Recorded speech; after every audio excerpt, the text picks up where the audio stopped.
Hi, my friend, it's Pat Sloan here. Promise Me with Delectable Mountains. Yes, we're doing the Promise Me. It's amongst the stars. The top is, the center part's all done, and we're on the Delectable Mountain border. Getting that going this week, next week, and then this sew along will like wrap up. And so we're going to go over on the other side of the table in a minute and look at the mountains and that border because it's really spectacular. Also, I am working on spooky. Look at that. Oh, one of the blocks fell down. Hold on. I only actually have one block left. Let's get that guy back up there. I have one block left in the spooky, and then here's the border that Nancy sent me, our friend Nancy, and I'm looking at an inner border of maybe that dark green from Promise Me. I think that that would be really nice. Here it is. So here's the dark green, because I think that, because see, there's no green in the blocks, but there is green in the spider web, which I think that sort of bridges it and brings it together. I also have the last block here. So close, so close. I am going to probably do some sort of corner block because I don't really have enough spider web to go up there, and I think it would be cool just to do a block. So I'm thinking about that. I'm not sure what block, but I was looking around to see what I might put up there using maybe one of the foundation papers. So stay tuned on that one, but it is getting close. Now, I forgot the Secret Lives of Color. How could I forget it? We are number 73. There's only 2 more after this one, but I forgot it on Saturday. Somehow, went like that. Okay, so what is it? What is it?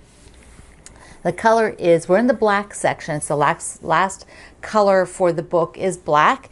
And so it is called Jet Black, right?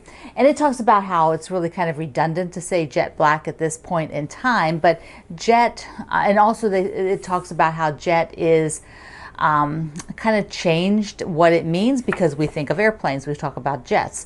And so, you know, the word jet, it said, is a definition of the color black, might actually kind of fade away over time because its use has changed so much.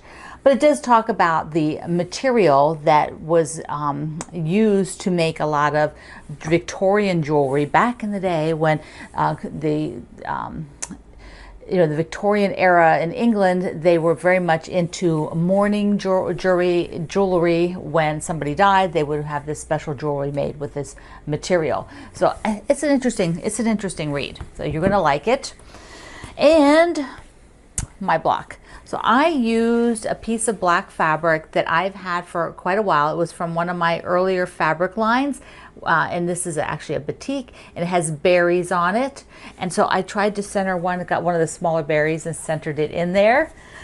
Only 2 more blocks. I can't believe it. I just can't believe it. So November, beginning of November, for the Secret Lives of Color, I will have, well, my top will be done as soon as the last block is done, and then I will think about do I want any kind of border treatment, or do I want something maybe super simple, which I'm thinking of. I have a little idea for that, something really simple, but I don't think I want it to just end right at that frame. I think I want just a little bit something extra. Now, if you are still needing to do some of your Secret Lives of Color blocks, I encourage you to work on those so that you are up to date. Oh wait, I need to grab this and show you. I need to grab this. So I am almost done with the Christmas time cross stitch. Look at that. All I have is I just have one little present left to stitch. So I'm definitely getting that done. Yes, and then I'll make it into either a pillow or a little quilt. I even thought about making a big enough border around it to put it on my front door. So I might do that. I might make it that size quilt to go on the front door. We'll see. It might overwhelm it because it's, you know, the front door one needs to be a little bit bigger. So that might just be a little bigger than I want. But I'm going to play around, see what kind of holiday fabrics I have that I could use. So that'll be sort of fun. That'll be a good time. All right, I'm going to do the Promise Me. So we're going to go to the other side of the table and talk about Delectable Mountains.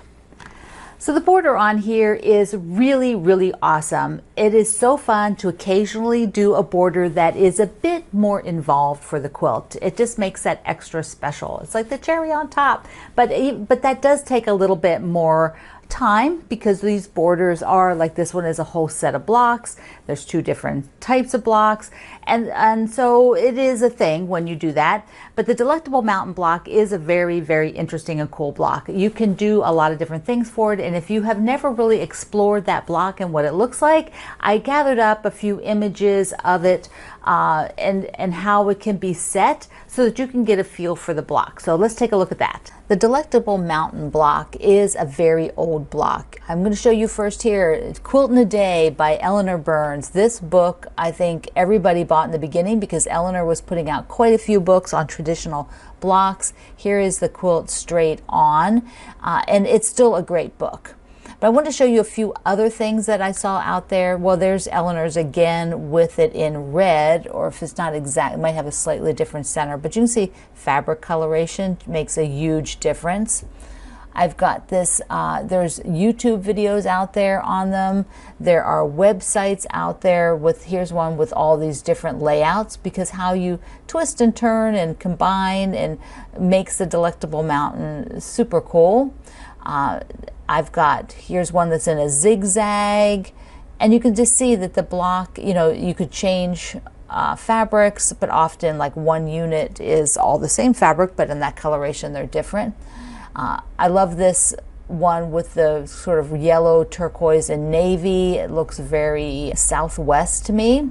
And then Kimberly has a whole series or whole video on doing the Delectable Mountain on point. So it is, you know, turned and, you know, it does half square triangle on one side, and then you can get a whole different kind of image with it.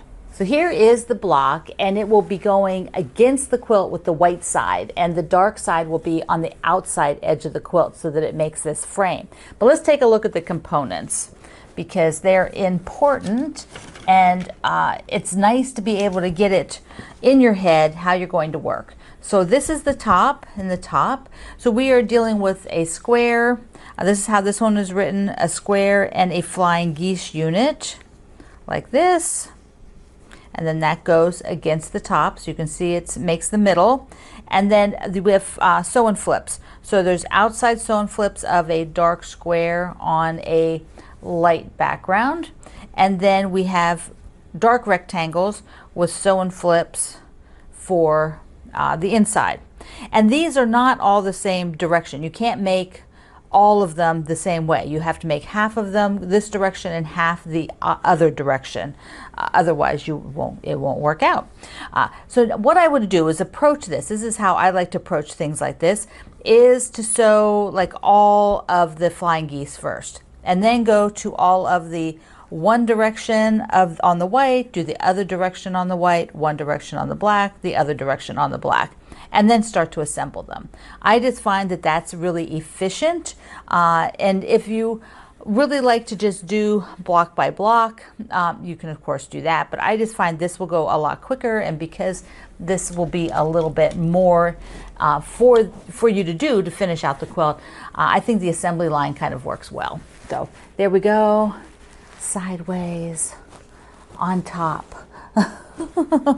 There's the block. Okay, I have a few other things for you. Let's go take a look at those. Let me show you how it's going to look. I have the one block, so you can see there with the dark side to the outside, and that's how it is in the pattern. Delectable Mountains. If you have done a Delectable Mountain quilt, share it in the quilt group today. I think everybody would love seeing them. It'll be really fun. Fun. Gotta share quilts. Okay, let's do a little mail call. So this is from Carrie F., who lives in Pennsylvania, who is one of our ambassadors. And she sent me Gummy candy corn. So cute. And they're frosted. They look like sugar coating. Oh, they look so good. Thank you, Carrie. Mwah. And let's see, I've got Carla, who is from Colorado, and she said, oh, I should just turn that over, shouldn't I? I was looking at the back, which had her name. That's so cute. So she sent me some darling fabric. Okay, pink flamingos. Look at them. Look at them. So cute. Have to be in the March block a day. And I'm going, this is an Alice in Wonderland fabric. I don't have this one, and it's a beautiful big piece. Look at this. What was it, upside down? Yeah, so it's got their images, and it's got some word, the text print all over it. So look, oh, Carla, I love it. Thank you. And I do have to show you one from my neighbor because it cracked me up. My neighbor who used to live here, they moved this late summer to a new home. And so I went out I looked on my front porch, and on the little table there was something sitting there, and I thought, oh, what is that? That didn't look like a package. And this is what I found from my neighbor, Shelly, who used to live next door. So she's left this for me with the Reese's cups in there. She is so crazy with the Halloween card. I just had to show it to you. Don't know what the new neighbors thought of a skeleton on the front porch, but it's Halloween, so I'm sure that they didn't even notice. It was like, oh, Halloween decorations. All right, so let's change gears. Button. Show me your buttons. You guys were just so much fun in the group with all of your button jars and button boxes and buttons decorated. So I gathered a little group of them to show you, so take a look. Debbie's super adorable little button jars with the fabrics on the top. Aren't they cute? Pam shared her light bulb. She says she's waiting for a bright idea of how to use these, full of colorful buttons. Suzanne, our ambassador, she was doing some sorting here, picking out the bone and the shell type buttons for a project I think she said her son was working on. Janet has a bunch of trays. She showed a bunch of these, and she sorts them by color, and it looks, I don't know if those are two working drawers with them all together, but it's so cool to see them by color. Doreen, I love this little basket. I think I may have that little basket, same one, but I saw the dice in there, and I really am fond of dice, and she said she would play a game with her grandson, rolling the dice and then doing something with the buttons. Here's Joyce's collection, that whole jar of white buttons. That is so beautiful. Nagay shared her old tin here, the velvet pipe and cigar tobacco tin. This was passed down through the family. I have a link below in the description box because you must go and see what she wrote about it and see the other picture about what it says on there. Bernice did these little button jar quilts for some friends. So cute. Jeannie has these group of jars which are from her mom and her grandma, and there are 3 Navy World War II brass buttons in her collection. See, I've got 2 here from Deborah because they are on the old cards. This first one she has pinned up on a board. They look so nice. And then the second has these on the bingo cards. I think that's so fun. Ellen says that this container of Cracker Jacks with the coconut corn crisp, I don't know if that had coconut on it. I love Cracker Jacks, but she said this container was handed down so many times they really don't know where it came from originally. Here Janet has little button flowers. How sweet are those? So I love stacking buttons like you see there. That makes them so cool. Susan has a lamp with the base of it is filled with buttons. And here is Patsy's. I love the shape of this jar. That is just gorgeous. If you have a gorgeous jar, fill it with buttons. Ellie has these containers that she told us about in the live chat. The ones on the left with the little red image on the side are fruitcake tins. So her mom would order these fruitcakes, and they were super good, I guess. I'm not a fruitcake person, but Ellie says they're really good. Rita's tin has this gorgeous lid. I just love lids, tins. I love tins with gorgeous graphics, and that's a beautiful scene. And we're going to wrap this up with 2 pictures from Sandra's collection. Here they are all lined up on shelves from big jars, medium, and small jars with a few other little extras. And then her second one has the teddy bear. And I love that big jar on the bottom right. Looks like a big cookie jar. So I have one last super cool thing and then a Q&A. So the last super cool thing is the Snapdragon quilt along kits are in. This is one of the blocks. It is using my Sleepover fabric. Each of the blocks will be the background and one a color from Sleepover. Doesn't this look fabulous? So you can get your kit.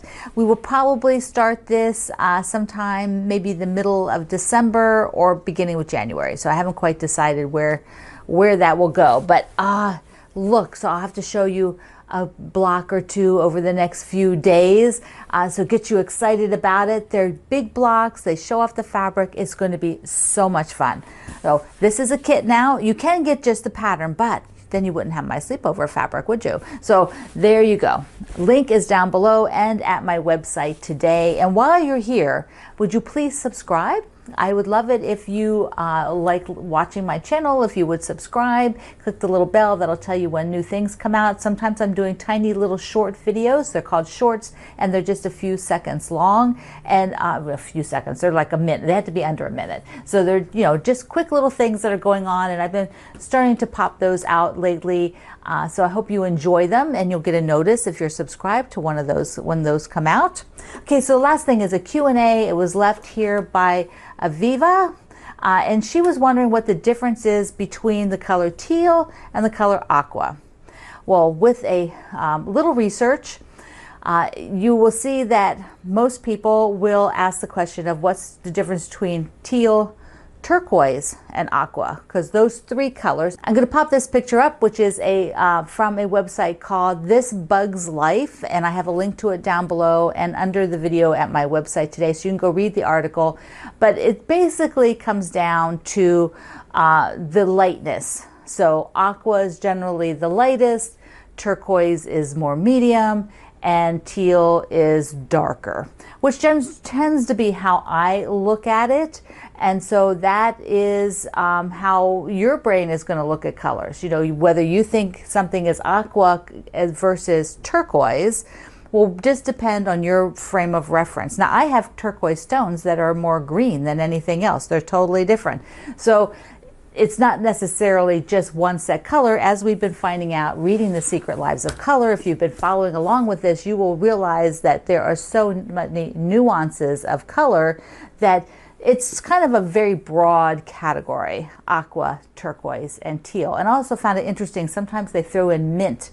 Mint to me is very green, which is not like the other three, but apparently to some people, mint is also in that realm. So they're just kind of a broad category for that shade of bluey green.